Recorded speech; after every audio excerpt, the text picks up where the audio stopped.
Hello friends, welcome to Sri Tamil channel. இன்றைக்கி நம்ம பார்க்க போகிறது நம்ம எல்லோருக்குமே ரொம்ப பிடிச்ச வேர்க்கடலை மசாலா சுண்டல் தான் பார்க்க போகிறோம். ஒரு டேஸ்டான ஹெல்தியான ஈவினிங் ஸ்நாக் ரெசிபி. மார்னிங் பிரேக்ஃபாஸ்ட்டுக்கு கூட நீங்கள் இதை செஞ்சு சாப்பிட்லாம். ரொம்பவே நல்லாயிருக்கும். முதல்ல ஒரு பாத்திரத்தில் 1 கப் அளவுக்கு வேர்க்கடலை, காஞ்ச வேர்க்கடலை எடுத்துக்கங்க. இப்போ இதில் தேவையான அளவு தண்ணி சேர்த்து ஒரு 3 மணி நேரம் வேர்க்கடலையை ஊற விடுங்க. மார்னிங் பிரேக்ஃபாஸ்ட்டுக்கோ இல்லைன்னா ஸ்நாக் மாதிரி காலையில் கொடுத்து விடணும் அப்படின்னா நைட்டே ஊற வச்சுக்கோங்க.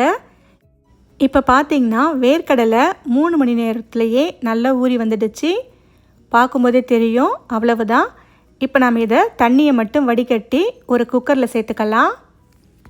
இப்போ இந்த வேர்க்கடலை கூட 1.5 கப் அளவுக்கு தண்ணி சேர்த்துக்கோங்க. அடுத்து வேர்க்கடலைக்கு தேவையான அளவு உப்பு சேர்த்துக்கலாம்.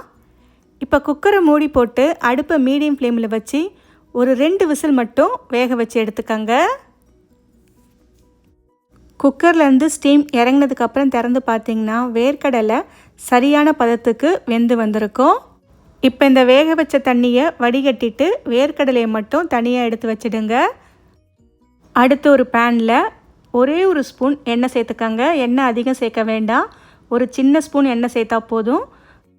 எண்ணெய் காஞ்சதும் ஒரு 1/4 ஸ்பூன் கடுகு சேர்த்து தாளிச்சுக்கங்க.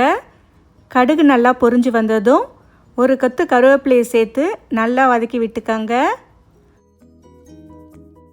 கருவேப்பிலையை சேர்த்ததுக்கப்புறம் நாம் ஸ்டவ்வை ஆஃப் பண்ணிடலாம். ஸ்டவ்வை ஆஃப் பண்ணதுக்கப்புறமா கொஞ்சமாக பெருங்காயத்தூள் சேர்த்து கலந்து விட்டுக்கங்க. அடுத்து ஒரு 1/2 ஸ்பூன் தனி மிளகாய்த்தூள், 1/4 ஸ்பூனுக்கும் கொஞ்சம் கம்மியாக கரம் மசாலா தூள் சேர்த்து எண்ணெயோட சூட்டிலேயே லேசாக வதக்கி விட்டுக்கங்க. ஸ்டவ் ஆன் பண்ணிட்டு இருக்கும்போதே நாம் மிளகாய்த்தூள் சேர்த்தோம்னா மிளகாய்த்தூள் சட்டுன்னு நிறம் மாறி கருகி போயிடும். அதனால் ஸ்டவ் ஆஃப் பண்ணிவிட்டு மிளகாய்த்தூள் சேர்க்கும்போது நமக்கு மிளகாய்த்தூள் கருகாது. அதே நேரத்தில் எண்ணெயோட சூட்லேயே லேசாக வதங்கியும் வந்துடும். இப்போ மிளகாய்த்தூள் கூடவே கொஞ்சமாக உப்பு சேர்த்து அதையும் சேர்த்து நல்லா கலந்து விட்டுக்கங்க. ஏற்கனவே வேர்க்கடலையில் உப்பு சேர்த்து வேக வச்சுருக்கோம். இந்த மசாலாக்காக மட்டும் கொஞ்சமாக உப்பு சேர்த்து கலந்து விட்டுக்கங்க. இப்போ இந்த தாளிப்பை ஒரு 2 நிமிஷத்துக்கு நல்லா ஆற விடுங்க. ஆறுனதுக்கு அப்புறமா நாம் வேக வச்ச வேர்க்கடலையை தண்ணியை வடிகட்டி சேர்த்துக்கலாம். பொடியாக நறுக்கிய பெரிய வெங்காயம் ஒரு 1/4 கப் அளவுக்கு சேர்த்துக்கங்க. பொடியாக நறுக்கிய கொத்தமல்லி ஒரு 1/4 கப் அளவுக்கு சேர்த்துக்கலாம்.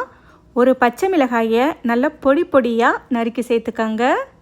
அடுத்து கொஞ்சமாக சாட் மசாலா இருந்தால் சேர்த்துக்கங்க, இல்லைன்னா ஸ்கிப் பண்ணிக்கலாம். அதுக்கு பதிலாக கொஞ்சமாக மிளகுத்தூள் கூட சேர்த்துக்கலாம். ஒரு 1/4 கப் அளவுக்கு துருவிய கேரட் சேர்த்துக்கங்க. உங்களுக்கு மாங்காய் பிடிக்கும்னா அதையும் துருவி சேர்த்துக்கலாம். ஒரு சின்ன ஸ்பூன் அளவுக்கு லெமன் ஜூஸ் சேர்த்துக்கங்க, லேசான புளிப்பு சுவைக்காக. இப்போ இது எல்லாமே ஒன்றா சேர்ந்து வர மாதிரி ஒரு முறை நல்லா கலந்து விட்டுக்கங்க. இது எல்லாமே சேர்த்து கலந்து விட்டதுக்கு அப்புறமா கடைசியாக ஒரு சின்ன தக்காளியை விதையை நீக்கிட்டு மேல் பக்க சதையை மட்டும் நல்லா பொடியாக இந்த மாதிரி நறுக்கி சேர்த்துக்கங்க.